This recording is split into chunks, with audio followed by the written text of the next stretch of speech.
과학 팟캐스트 분야를 사실상 연분이죠. 네. 원종호 씨 나오셨습니다. 안녕하세요. 목소리가 왜 이래요? 갑자기 목이 쉬었네요. 예. 자, 오늘은 이게 굉장히 힘든 한 두 달이었어요. 네. 원래 이제 정통과학을 우리가 얘기하다가 외계인 뭐 이런 얘기하다가 갑자기 이제 탄핵 종목이 들어가면서 이제 과학과 시세를 접목하기 시작해가지고. 네, 이제 좀 약간 지양하려고요. 네. 좀 밑천도 떨어지고. 밑천 떨어지고 큰 사건 나기 전까지는. 예, 뭔가 확 감이 오는 거 나오기 전까지는. 그래서 오늘은 약간 진지한 이야기입니다. 진지한 이야기요? 네. 네. 지금 대선 후보에 대한 검증이 이루어지고 있잖아요. 뭐 네. 정치, 사회, 경제, 문화, 서양에 대한 검증이 이루어지는데 와중에 뭐 실수도 벌어지고 여러 가지 지금 예민한. 잘 모르는 얘기를 외워서 하다 보니 뭐 그런 것도 그러니까요. 있고. 네. 그런데. 근데 대통령을 하려는 사람이라면 사실 과학기술에 대한 소양이 있는지도 좀 알아볼 필요가 있다. 아, 좋아요. 대선 후보의 과학 소양 혹은 정책? 이런 얘기입니까? 그렇습니다. 네. 우리가 근데 앞에 이제 까치집 양 변호사가 좀 길게 해가지고 10분밖에 안 남았어요. 스피디하게 진행해 줘 보세요. 알겠습니다. 대통령 하려는데 과학 관련된 검증이 왜 필요하냐? 필요하죠. 물어본다면 일단 이유가 많습니다. 첫 번째는 과학기술에 관심이 많은 사람은 사고방식 자체가 좀 합리적일 가능성이 높아요.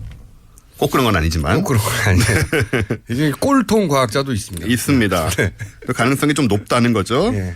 그래서 이제 합리성에 익숙한 사람들은 좀 누구처럼 주먹구고 마음 내키는 대로 하지 않을 가능성이 높다. 라고 이제 전제하고.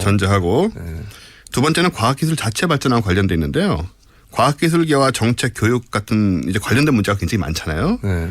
이 대통령이 이런 거에 아무 감도 없으면 결국은 그릇된 판단하고 잘못된 결정을 내리게 되고 이거는 과학기술계뿐만 아니고 우리의 소중한 세금이 잘못된 방향으로 쓰이는 무서운 결과를 낳게 되는 돈의 것이죠. 논리에 따라간다든가 아니면 그냥 공무원의 논리에 따라가게 되는 거죠. 네. 그렇습니다. 이게 사실 지난 두 번의 대통령이 과학적 소양이 모자라서 사고를 많이 치셨어요. 예를 들자면요. 일단 4대강. 네. 이거 생태계와 생물학에 대해 인식이 좀 있었으면 감히 버릴 수 없는 일이거든요. 네. 대신 이제 이분은 이제 토목학에 대한 그렇습니다. 그걸 이제 우리가 토목학과 금융학에 대한 네. 지식이 높으셔가지고 네. 그런 부분도 이제 과학과 밸런스를 맞췄어야 되는데 그게 안 돼가지고 또 와중에 정부 기조는 또 녹색 성장이었습니다 이때. 말도 안 되는 거죠. 이게 인지 부조화 상태에 놓이는 거죠. 그걸 아예 이제 모르고 계신. 4대강은 정말 이건 두고두고 네. 100년 200년 지나도 이게 비판받을 거예요. 그때 이랬다고 그때 망가졌다고. 그렇죠. 우리 옛날에 무슨 사색당파 이런 얘기 하듯이 예전에 굴욕으로. 사대강이라는 정책이 있었다고. 말도 안 되는. 고유명사화돼서. 예. 근데 이게 이제 어느 정도 심각한 문제는 제가 설명을 드리면 이때 23조 원을 썼잖아요. 이걸 만약 우리가 과학기술에 썼다.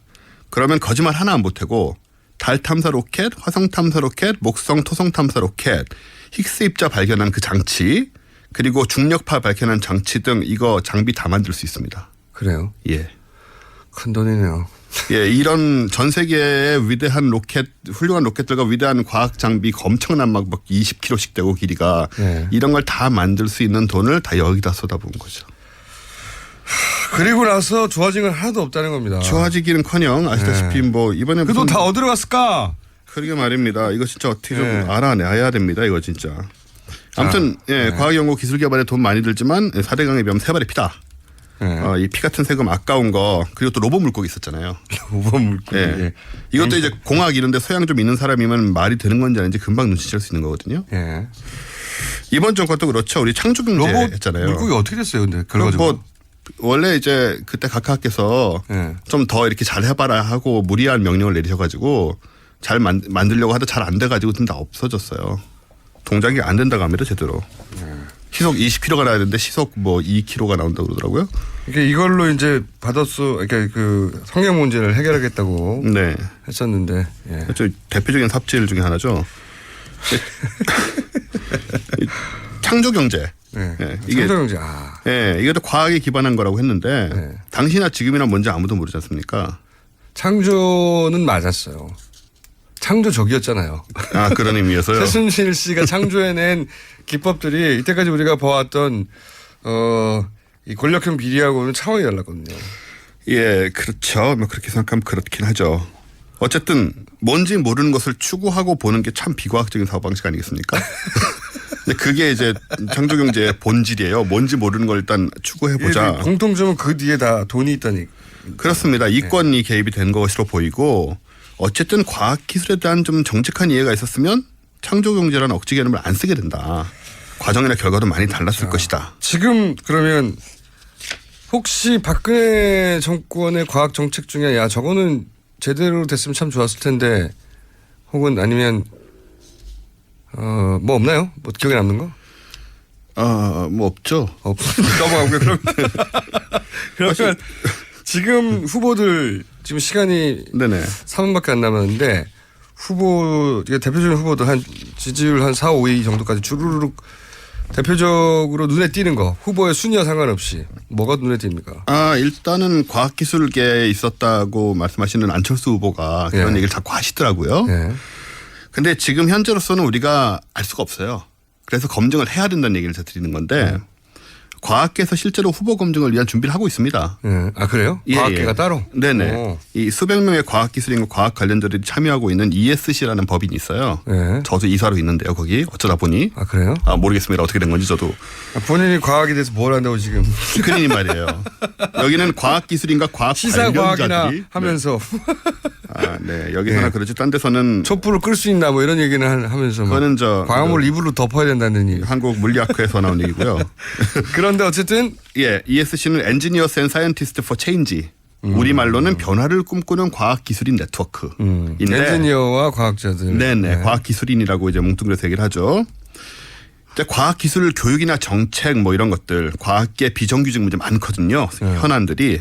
그러니까 여기서 대선 후보들을 초청해서 토론회를 할 생각이 있다. 그러려고 하는 거죠. 좋네요. 그래서 저희가 질문들도 수십 개를 지금 일단 뽑았어요. 질문 자체를 이해할 수 있어야 되는데. 그래서 지금 신경을 많이 썼죠. 이해할 수 없는 질문은 안 하려고. 지금 대선 후보 잠재 군두계를 속에서는 정책을 비교할 만큼 구체적인 게 나온 게 없다 아직은. 뭐 한두 마디 하고 있는데 저희가 드리려는 이런 질문들만큼 구체적으로 이제 생각을 하고 예를 들어서 거지. 어느 정도 구체적인 질문입니까? 진지한 질문으로는 예를 들어서 이런 게 있죠. 새로운 과학기술의 교육의 실체는 뭐고 어떻게 이루어낼 것이냐. 과학교육 관련된 얘기. 과학교육을 어떻게 할 거냐. 네. 그런 거 있고. 아무 그다음에 없을 텐데 대부분. 연구기관장 선출 시 낙하산 인사를 타파해야 된다. 이거 되게 중요하거든요.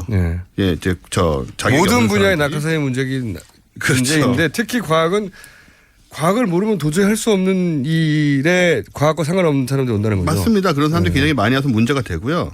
아니 뭐 모든 분야가 그렇긴 해요. 근데 조금의 연관성은 더 있거든요. 그렇습니다. 근데 이제 과학은 전혀 연관성 없는 분들이 와요. 네, 이번에도 좀 가을에 좀 심각한 문제들 좀 있었고요. 그리고 좀 웃기는 질문으로는 뭐 스티븐 호킹 말고 아는 장애인 과학기술자가 있느냐. 그건 정말 어렵네요. 아마 안 나올 겁니다. 근데 국내에도 계시고 사실 많거든요. 있죠. 근데 딱히 장애를 가진 과학자라고 따로 기억하는 경우는 별로 없으니까. 사실 이건 장애인의 과학 접근, 과학기술자로서의 그런 부분에 대한 이제 인식을 알아보는 질문 중에 있는 거고요. 좀 진짜 어려운 건 뭐 있어요? 진짜 어려운 거는요. 진짜 어려운 것은 지금까지 나온 것들은 대부분 일반론 정도로 넘어갈 것 같은데. 근데 사실 저희가 열심히 무슨 잘 하겠습니다. 웜홀을 어떻게 만들 수 있냐 이런 질문을 할 수는 없잖아요. 상대성 이론을 풀어봐라 이런 질문을 할 수는 없으니까 되게 진지한 질문입니다. 근데 제가 되게 웃기게 본 건 뭐냐면 후보님은 과학 시간에 무엇을 배울 때 과학과 멀어지게 되었나요라고. 당연히 과학과 멀다는 걸 전제한 상태에서 하는 질문이 있어서 이게 이제 우리나라 과학의 현실이죠.